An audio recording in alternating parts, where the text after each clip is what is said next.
নমস্কার বন্ধুরা, প্রতিদিনের মতো আজকে আমি চলে এসেছি কি রান্না করেছি সেটা তোমাদের শেয়ার করার জন্য। তো ছোটোবেলা দৌড়ে পারা যায় না, বেলার সাথে একদম হাঁপিয়ে উঠেছি। স্নান করে পুজো দিয়ে এই আসলাম রান্নাঘরে। এবার কি রান্না করেছি সেটা তোমাদের শেয়ার করব। তো সবার প্রথমে দেখাই ভাত। দেখো ভাত হয়ে গেছে, ভাত গড় দিয়েছি, এখনও মার ঝরেনি। আর এদিকে করেছি পেঁপে ভাতে দিয়েছি, আর ফ্যাসা মাছ ভাজা।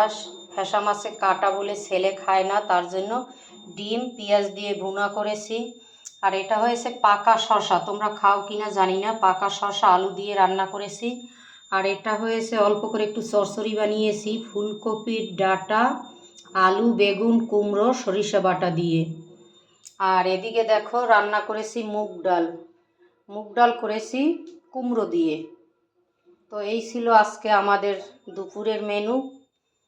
আবার আসবো, এবারে রাখি, আমি আবার আসবো, তোমাদের সাথে দেখা হবে পরবর্তী ভিডিও নিয়ে।